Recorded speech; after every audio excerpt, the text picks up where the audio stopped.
नमस्कार दोस्तों। आपको इस वीडियो में ये बताएंगे कि यूजीसी का जो ड्राफ्ट है उस ड्राफ्ट को लेकर विरोध प्रदर्शन हुआ दिल्ली में, वो भी साउथ से।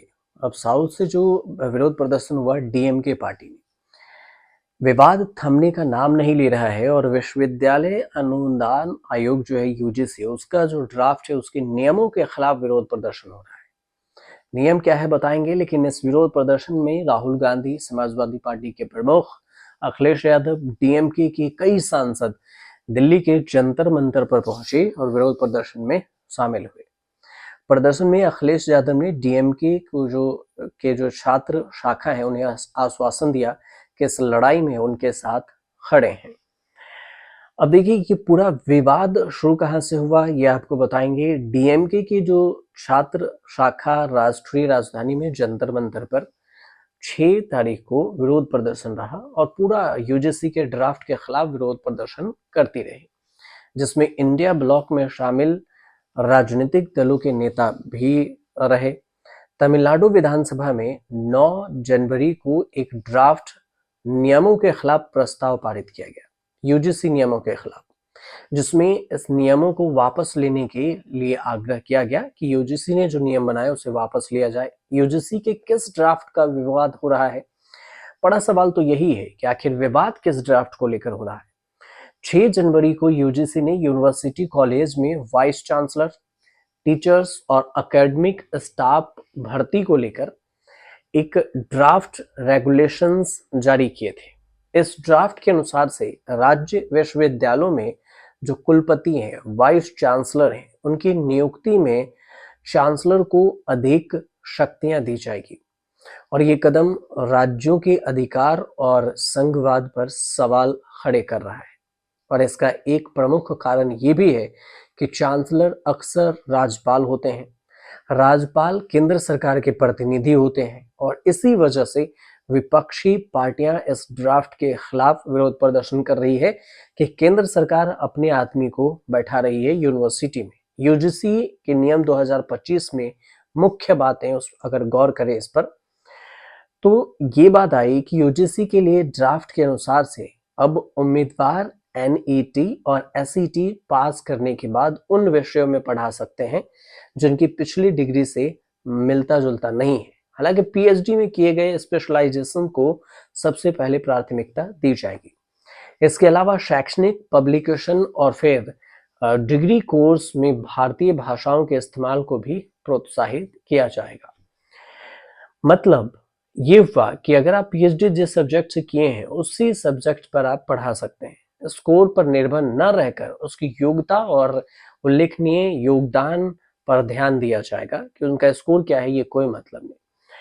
जो दिव्यांग व्यक्ति हैं, निपुण खिलाड़ी हैं, वो भी शिक्षण क्षेत्र में करियर बनाने के लिए प्रोत्साहित कर सकते हैं। कला हो, खेल हो, पारंपरिक विषय हो, एक्सपर्ट हो, शैक्षणिक क्षेत्र में हो, आने का अवसर उन्हें मिलेगा।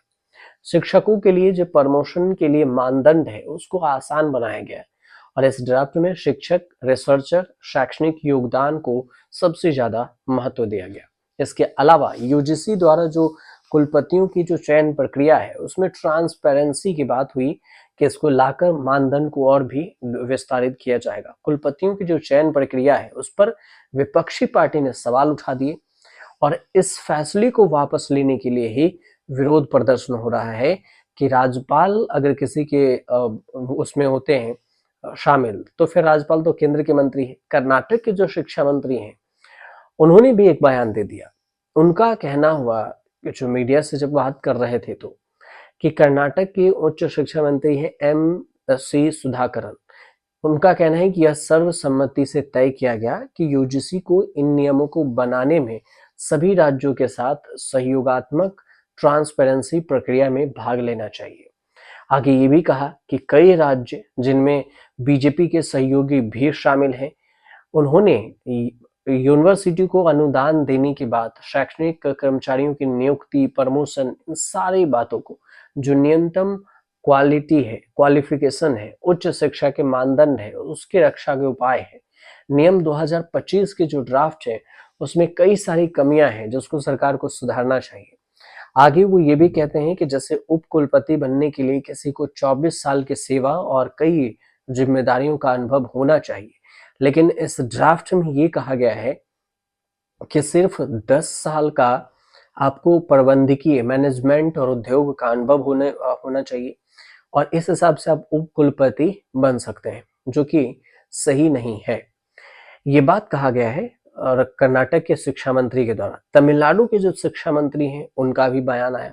तमिलनाडु के शिक्षा मंत्री ये कह रहे हैं कि जो चेजियान है उनका कहना है कि ये ड्राफ्ट नियम छात्रों को अपने मसौदे को तैयार करने से बाहर के लिए इसकी अनुमति नहीं देती। जैसे कि 1 साल के बाद अगर प्रमाण पत्र मिले, 2 साल के बाद डिप्लोमा, 3 साल के बाद डिग्री मिल सकती है, तो फिर जो शिक्षा के मूल्य उद्देश्य है उसका अपमान है।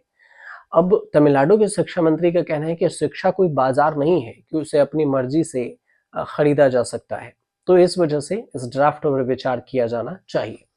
इसके अलावा कांग्रेस के जो संचार प्रभारी हैं, महासचिव हैं, जयराम रमेश हैं, कांग्रेस के नेता, उन्होंने कहा कि राज्य सरकार शिक्षा मंत्रियों का सम्मेलन बेंगलुरु में कर्नाटका मंत्री MC सुधाकरन द्वारा आयोजित किया गया था, जिसमें कर्नाटक, तेलंगाना, केरल, तमिलनाडु, हिमाचल प्रदेश और झारखंड सभी विपक्षी शासित राज्य के 6 मंत्रियों और उनके जो प्रतिनिधि हैं, उन्होंने यूजीसी के तानाशाही ड्राफ्ट नियमों 2025 पर 15 बिंदुओं का प्रस्ताव भी बनाया।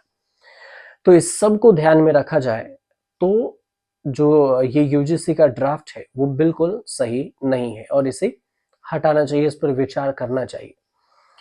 इस सारी चीजों को लेकर विरोध प्रदर्शन हुआ और इन्हीं विरोध प्रदर्शन में शामिल हुए अखिलेश यादव, राहुल गांधी। सबसे ज्यादा विरोध हो रहा है कि उप कुलपति की नियुक्ति को लेकर, जिसमें सरकार की, केंद्र की कोई ढांचा, कोई भी हाथ नहीं होना चाहिए।